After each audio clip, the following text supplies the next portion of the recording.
আল্লাহ তাবারক ওয়া তাআলা বলেন ওয়া'তাসিমু বিহাবলিল্লাহি জামিআন ওয়া লা তাফাররাকু।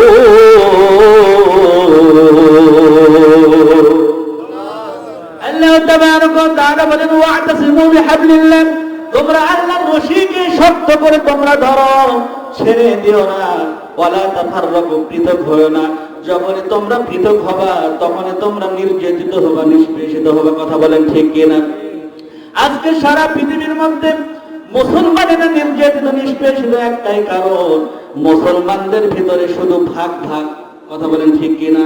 আর ইহুদিদের চক্রান্ত হচ্ছে ওটাই যে মুসলমানেরা, এরা তো সেই মুসলমান, এই মুসলমান তো মৃত্যুকে ভয় পায় না, এই মুসলমান তো ফাঁসির রশিকে ভয় পায় না, এই মুসলমান জেল জরিমানা ভয় পায় না, এই মুসলমান মেশিন গানের বন্দুকের গুলিকে ভয় পায় না।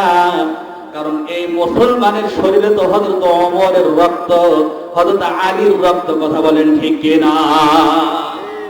এই জন্য এই মুসলমানদেরকে আমরা যদি শায়েস্তা করি, তাদের উপরে আমরা বিজয়ী হইতে পারবো না। যদি আমরা শায়েস্তা করতে চাই, তাদেরকে আমরা যদি পরাজিত করতে চাই, তাহলে মুসলমানদের ভিতরে আমরা এই দলগুলো আমরা ভাগ ভাগ করে দিই, বিভ্রান্ত করে দিই, তাদের ভিতরে দলগুলো পৃথক করে দিই। যদি আমরা পৃথক করে দিই, ছোট ছোট দল হবে, আর ওই ছোট ছোট দলের সাথে যদি আমরা যুদ্ধ করি, তাহলে আমরা বিজয়ী হব। কথা বলেন ঠিক কিনা? এই জন্য দেখেন, সবাই ইসলামী কতগুলো দল শুধু ইসলাম লাগায় দিছে, এইরকম কতগুলো যে দল আছে, আপনি এটা হিসাব করে হিসাব খুঁজে পাবেন না। কথা বলেন ঠিক? অন্য অন্য দল কিন্তু এরকম নাই। ইহুদিদের ভিতরে দেখেন এরকম নাই, খ্রিস্টানদের ভিতরে দেখেন এতগুলো নাই, কিন্তু মুসলমানদের ভিতরে শুধু ভাগ ভাগ ভাগ ভাগ করে দিছে। এক মুসলমানদের যদি মারামারি লাগে, একজন আরেকজনের যদি আঘাত করে, আরেকজনের কাছে বলে কি ব্যাপার, অমুক জায়গায় তো ওখানে মারামারি হচ্ছে, হ্যাঁ, এরকম আলিমদেরকে মারতেছে, অথবা অমুক মুসলমান ভাইদেরকে মারতেছে, তুমি মসজিদের এক কোনায় তসবিহ নিয়ে বসে আসো, ঘটনা কি? বলতেছে ওটা তো আমার দলের লোক না, ওটা কি আমাদের দলের লোক না। জোরে বলেন নাউজুবিল্লাহ। সেও মুসলমান বলতেছে ওটা আমাদের দলের লোক না। চিন্তা করো, এ কি মুসলমান? একজন মুসলমানের প্রাণ হবে একটা, একজন মুসলমানের হার্ট হবে একটা, কলিজা হবে একটা। যখন একটা কলিজার ভিতরে যখন আঘাত লাগে, পুরা শরীরের ভিতরে আঘাত লাগে। কথা বলেন ঠিক কিনা? আজকে মুমিনদের দেহ, আপনার আমার দেহের ভিতরে যদি আমার হাতটা কেটে যায়, বলেন আমার অন্তরের ভিতরে ব্যথা লাগে কি লাগে না? পা কেটে গেলে ব্যথা লাগে কি লাগে না?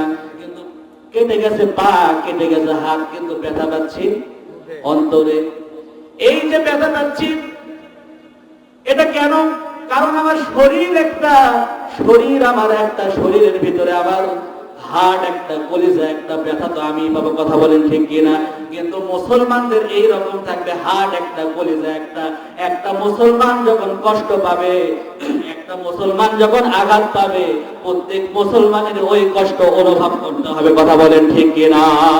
আর যখন কোন মুসলমানের উপর অত্যাচার হয়, মুসলমানদেরকে কতল করা হয়, মুসলমান নিধন করার জন্য চিরনীয় বিধান চালায়, এরকম যুদ্ধ যখন করে, আক্রমণ যখন করে, প্রত্যেকটা মুসলমান যখন কষ্ট পায়, বলা গেল এরাই, যারা যারা কষ্ট পাবে এরাই হচ্ছে খাঁটি মুমিন। কথা বলেন ঠিক কিনা?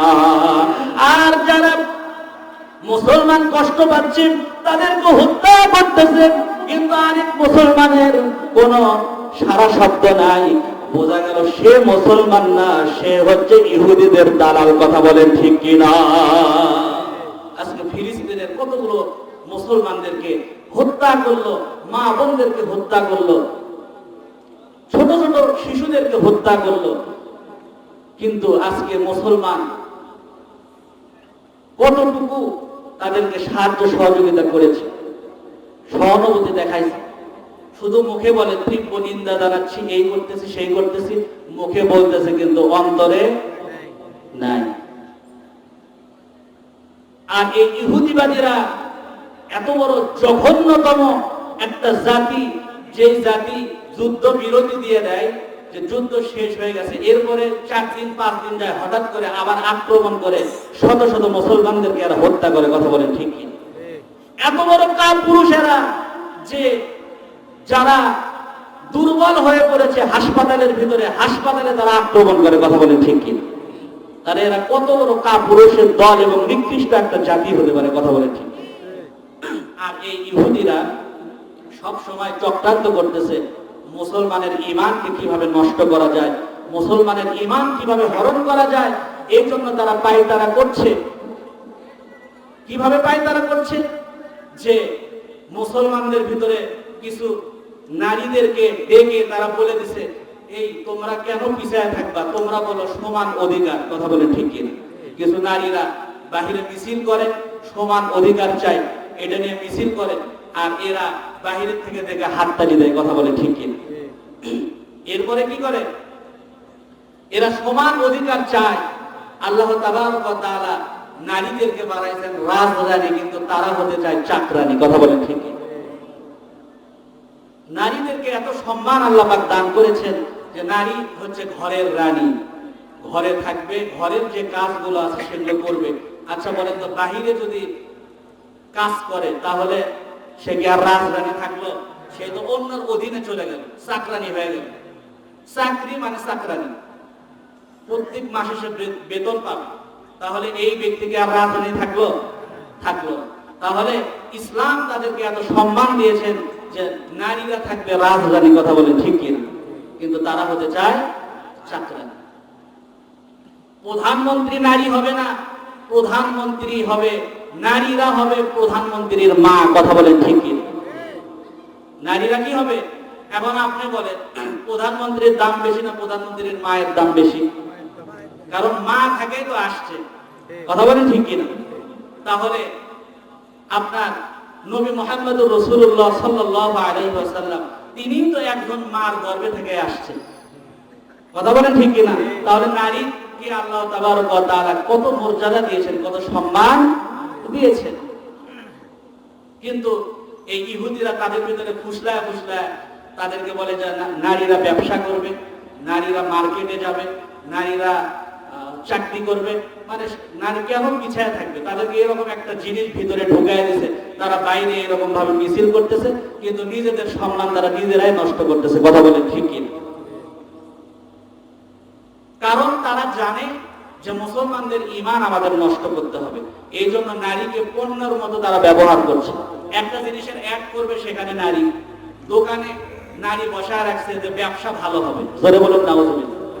মানে এতদিন ছেলে কর্মচারী ছিল, ব্যবসা নাকি ভালো হতো না, এখন নারী বসাচ্ছে, এখন নাকি ব্যবসা ডবল হয়। জোরে বলুন নাউজুবিল্লাহ। এরপরে আপনি হচ্ছে চার দোকান, পানের দোকান, সেখানে নারী বসায় রাখছে। কারণ বলে নারীকে বসায় রাখলে মানুষ নাকি সেখান থেকে পান আর চা বেশি খায়। জোরে বলুন নাউজুবিল্লাহ। কিন্তু বান্দার এতটুকু হুঁশ নাই যে আল্লাহ তাবারক ওয়া তাআলা বান্দাকে যে রিজিক দেয়, এই রিজিকের আজকে যদি আপনি 10 টাকা ইনকাম করেন, আপনি 11 টাকা ইনকাম কখনো করতে পারবেন না। কারণ আজকের দিনের রিজিক আপনার কাছে আল্লাহ 10 টাকায় লেগে রেখেছে। কথা বলেন ঠিক কি? এই দিলের ভিতরে ইয়াকিন আমাদের নেই, আর ইয়াকিন না থাকার কারণে আজকে আমাদের এই হালত। তারা চায় মুসলমানেরা, এদেরকে যদি আমরা ধ্বংস করতে চাই, এদেরকে যদি আমরা পরাস্ত করতে চাই, তাহলে মুসলমানদের নারীদেরকে ঘর থেকে বের করো, এদেরকে ব্যবসা বাণিজ্য এখানে সেখানে বসায় দাও। কারণ নারীরা যখন ব্যবসা বাণিজ্য করবে, তখন একজন নারী যদি পর্দা না করে 4 জন ব্যক্তি জাহান্নামে যাবে। বলেন কয়জন ব্যক্তি? 4 জন ব্যক্তি। 1 নাম্বার হচ্ছে ওই নারীর পিতা জাহান্নামে যাবে। দ্বিতীয় নাম্বার হচ্ছে ওই নারীর বাবা থাকলো না, হয়তো বাবা মারা গেল, বড় ভাই যদি থাকে বড় ভাই জাহান্নামে যাবে। 3 নাম্বার, যখন বিয়ের পরে ওই নারীর স্বামী জাহান্নামে যাবে যদি পর্দা না করে। এরপরে 4র্থ নাম্বার, ওই নারীর যদি ছেলে থাকে, বড় ছেলে, ছেলে জাহান্নামে যাবে। তাহলে একজন নারী যদি পর্দা না করে 4 জন ব্যক্তি জাহান্নামে যাবে। জোরে বলুন না।